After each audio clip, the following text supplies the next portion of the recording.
Welcome into another special episode of New Track Record Podcast. Caleb Hatch with you. And today we're joined by a special guest, the driver of the number 14 homes for Our Troops A.J. Foyt Enterprises Chevrolet, Santino Ferrucci, starting on the inside of row number 2 in this year's Indianapolis 500. First off, Santino, thanks for coming on. Yeah, thanks for having me. Pretty exciting weekend we had. Absolutely, and let's just get right into it. You're starting 4th in the race on Sunday, and going into this past week, when you started practice, did you have a feeling that this team had the speed to compete not only in the Fast 12, but also for the pole?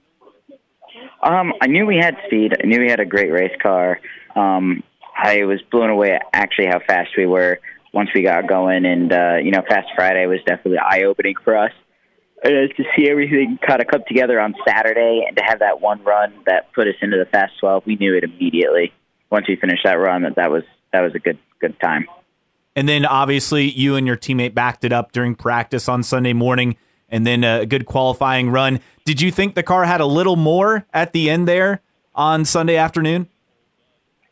Yeah, I mean, it definitely wasn't the cleanest run. I think we definitely had a better shot at being on the front row, but it's just one of those things to where we were perfect for so many runs before that. It's just tough.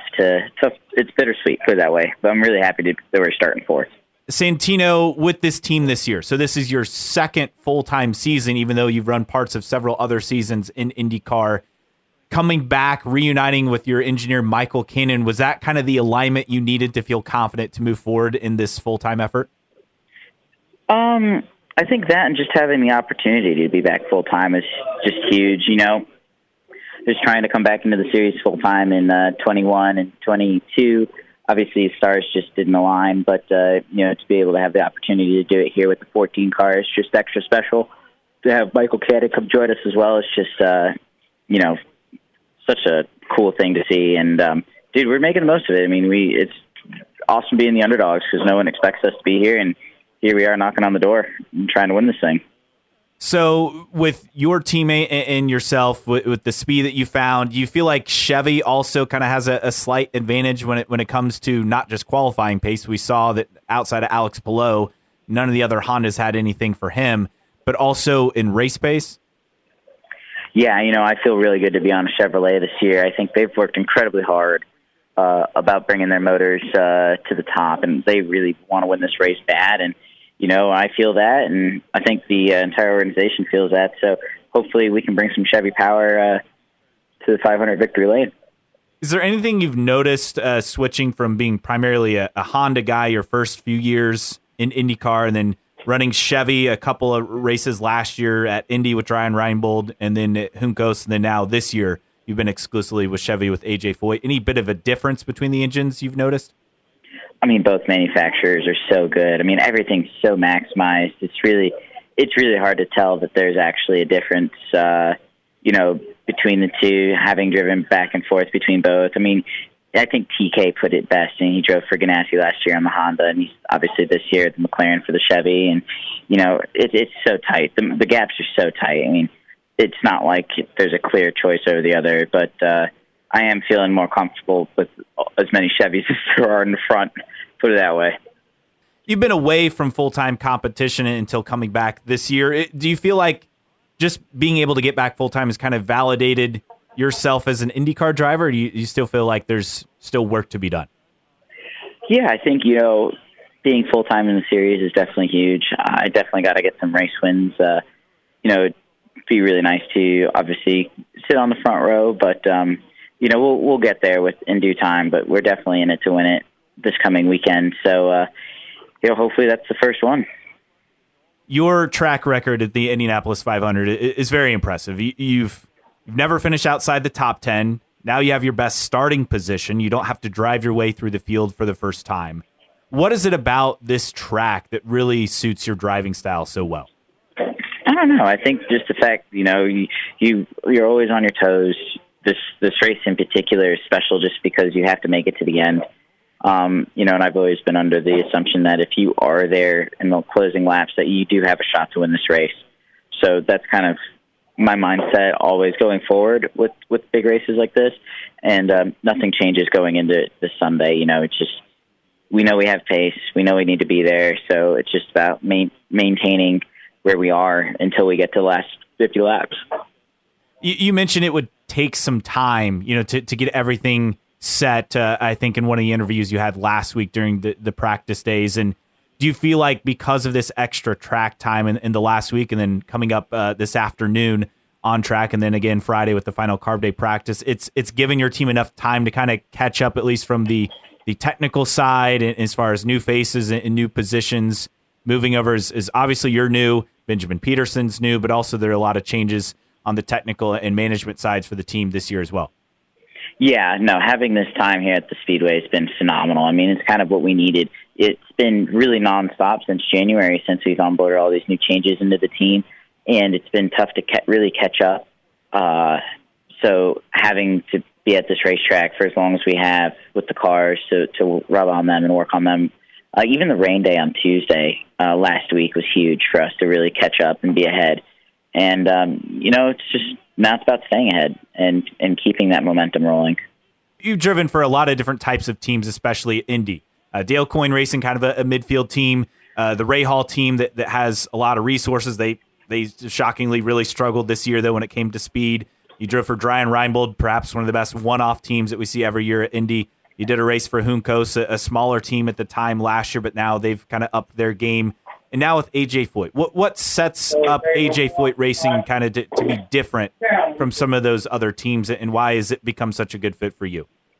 Yeah, everybody's been working incredibly hard. Every team that I've driven for has worked incredibly hard for this race. I think just having that direction that we are confident in going.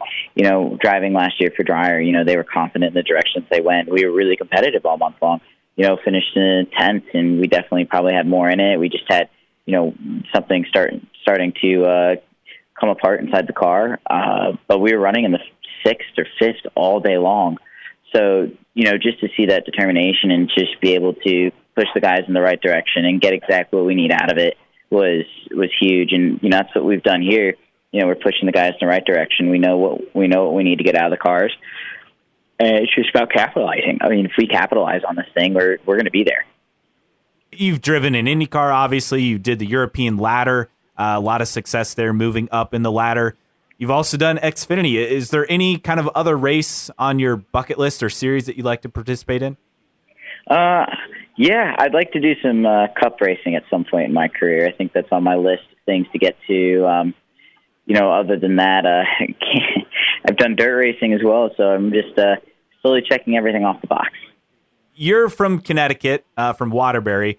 New Haven Pizza, is that a thumbs up or thumbs down for you? I mean, that's the best pizza on the planet. I don't care where you're from or what you say. If you don't go to New Haven for pizza and you don't think it's the best pizza, then I can't help you. I mean, I've traveled all over the place. Nothing beats Pepe's Modern or Sally's. You're a big Marvel fan as well. Do you have a favorite movie or favorite character throughout the series? Yeah. I mean, for the Marvel Universe, I've always been a huge fan of Iron Man. But, I basically can almost recite all of those movies off the top of my head, almost in chronological order. But, no, I'm super excited for the ones coming out next couple of months here. You also are an avid golfer. What's your best round score and your favorite course to play? Yeah, so golf, man. Best round score, I want to say my best 9 was probably +2 at Spanish Bay in California. Just unreal, but I'm probably normally a 22 or 23 handicap. So favorite courses, you have to take Brickyard. It's one of the coolest courses you get to play other than the ones out in California. And just the fact that you get to play inside the Speedway, see the pagoda, and we're so spoiled. We get to play it almost every day that we're off.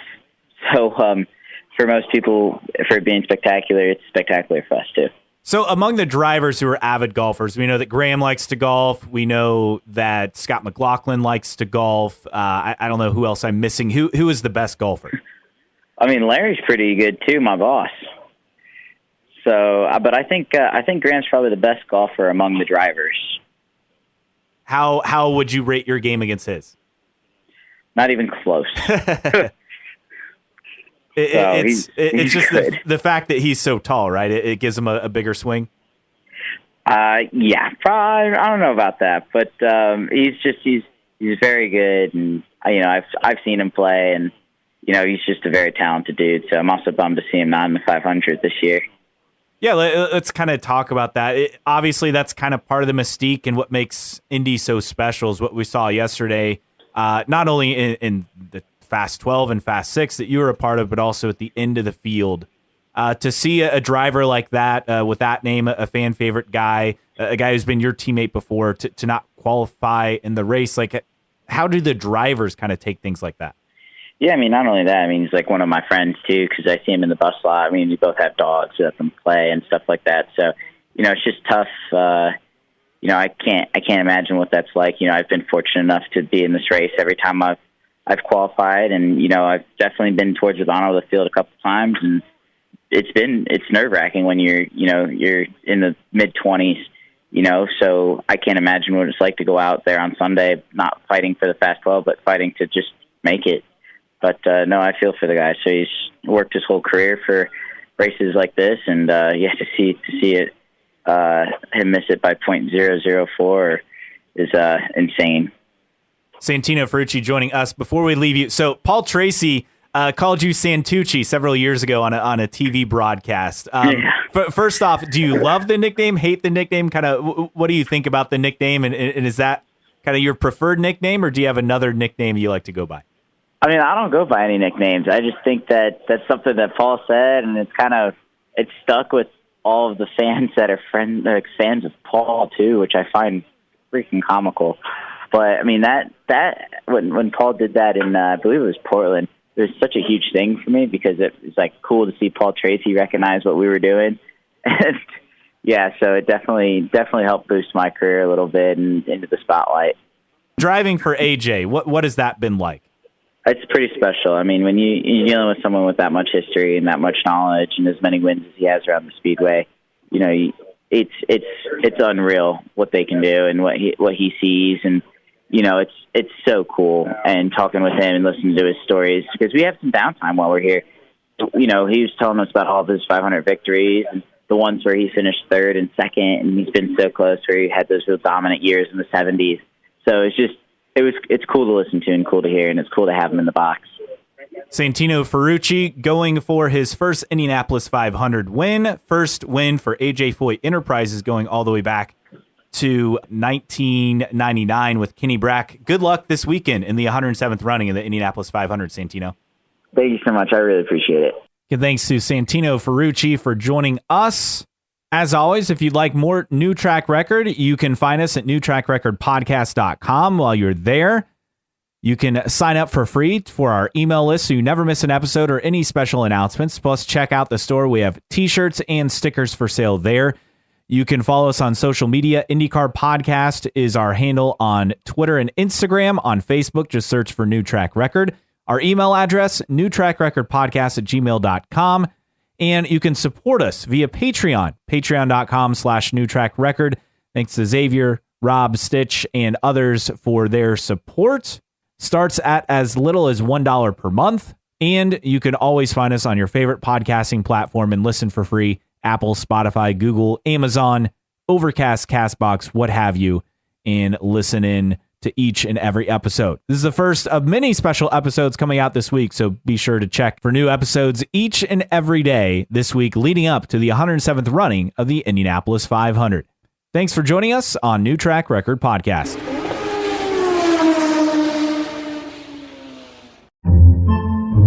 Podcasts by Federated Media.